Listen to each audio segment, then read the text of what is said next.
Well, professionally, I'm a child and adolescent psychiatrist with a private practice in Los Angeles, California.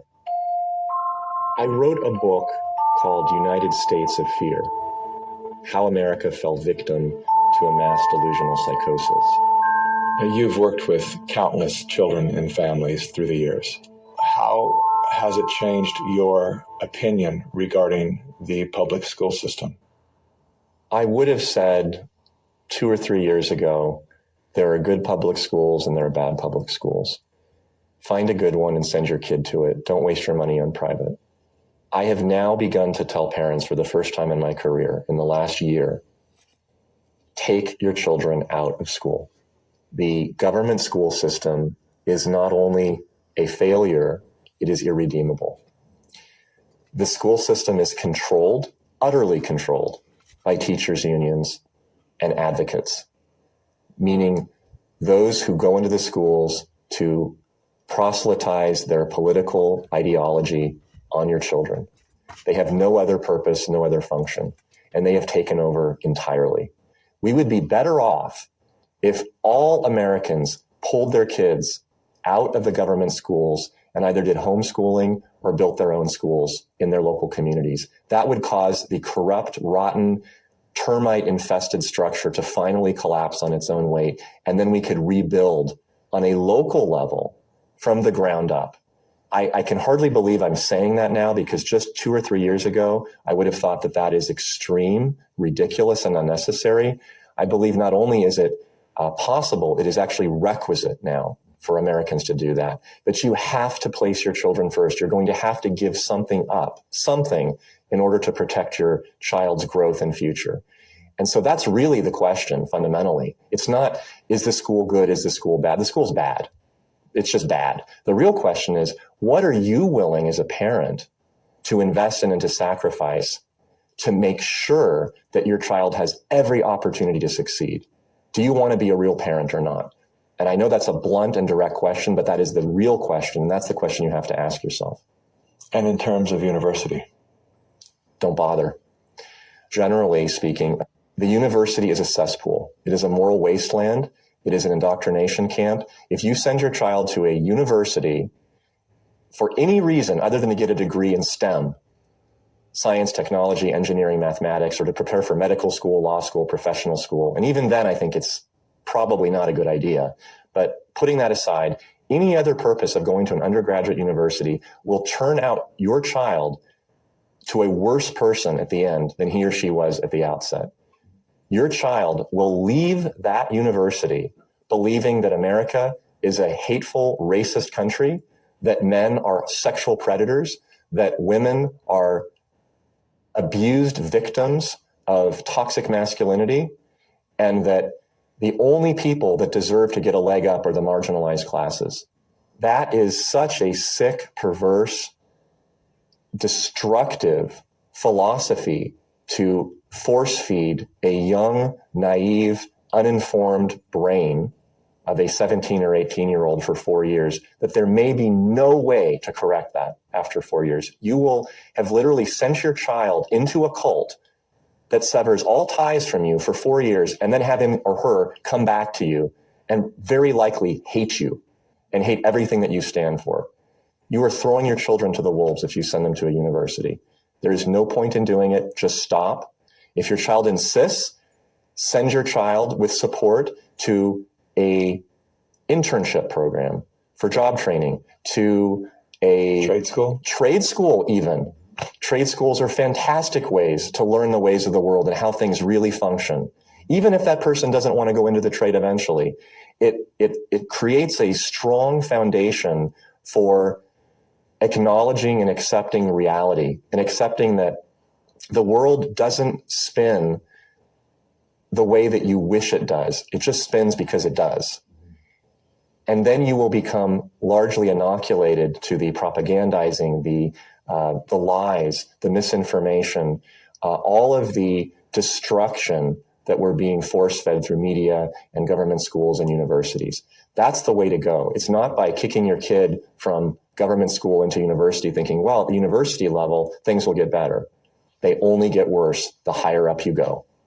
Who were you before the announcement of the pandemic? And then who are you today? What has changed? One thing that's really shifted for me is my trust in medicine, in the medical establishment, and to a certain degree in government. In the medical establishment, I used to follow pronouncements, guidelines, recommendations from medical associations like the California Medical Association or the American Academy of Pediatrics or the American Academy of Child and Adolescent Psychiatry. I have absolutely no confidence in those organizations anymore. Not only do I think that they're inept, I think they're actually harming children. And when the AMA comes out, as it did recently, with a public policy statement announcing that they no longer support placing biological sex on birth certificates, that's not an error. That's not a overreach. That is an ideological position intentionally designed to cause distress, harm, and a schism in our society, to destroy children and families. When the California Medical Association comes out with its pronouncement, as it did last year, that they support chemical castration of young girls without parental consent because they happen to have a mental illness and confusion about their gender, that's not an error. I would even go so far as to say that my position has changed from being trustful to having come to recognize the existence of evil. In terms of this war between masculinity and femininity, what are you witnessing from the inside through your work? I have seen over the years in my practice a steady decline in the expression of healthy masculinity and healthy femininity amongst my patients. In the last 2 years, I've seen a complete collapse. Men in my practice, especially younger men in their teen years, their 20s, early 30s, have no ability to express desire for women in a healthy way, to interact with women verbally and socially in a healthy way. And many of them have no desire to even be engaged in a sexual relationship with a woman. They have substituted their libido and their expression of libido by pursuing women, which is a healthy thing for men to do. If men stop pursuing women, we're done. We don't have more human beings. They're no longer doing that. They're now sitting at home playing video games and watching porn because it's safer and it's easier to do that. And they will never be rejected and they will never be criticized. They will never be told that they are toxic, that they are part of the patriarchy, that they are misogynistic, that they are committing a social faux pas. So they have given up. They've just taken themselves out of the dating world. They've taken themselves out of the social world with women. And women on their part are completely perplexed. They don't know what to do. They're alone. They feel abandoned. They feel unattractive. They feel undesirable. They can't find a date, much less a husband. They can't get married. They can't have children. The separation between the male and the female is almost complete now. And it's due specifically to the ongoing attacks against masculinity and the degradation of femininity, the propaganda that has been pushed by the radical feminists that define success for women to be competition with men, vanquishing men, full and complete independence from men. You don't need a man, which is a biological and social lie. That has been so successful that now both men and both women think that they can live apart. But the truth is they can't, because when they come into my practice and I ask them how they're doing, they're not doing well. The men are completely without a course. They are listless. They are dysphoric. They are dysthymic. The women are depressed and anxious, and none of them are talking to one another. So this attack on masculinity and femininity is, in my view, undergirding a large degree of the psychological distress, particularly in younger people right now. And as they continue to lead these separate parallel paths of isolation, there will be no way for them to develop the skills and even the desires that are necessary for them to get together and to marry and to have children and develop families. And if our family structure is lost in the next generation, what do we have left? We're just a bunch of listless individuals living our lives out virtually behind a computer screen, working remotely and following the orders of the government.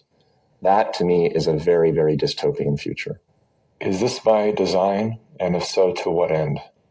I think this is intentional.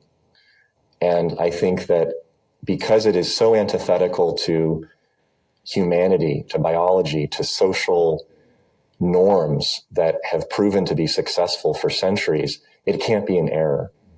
This is not a hysterical reaction to an incident that occurred at a university and an overcorrection. This is steady. This is ramped up month by month, year after year.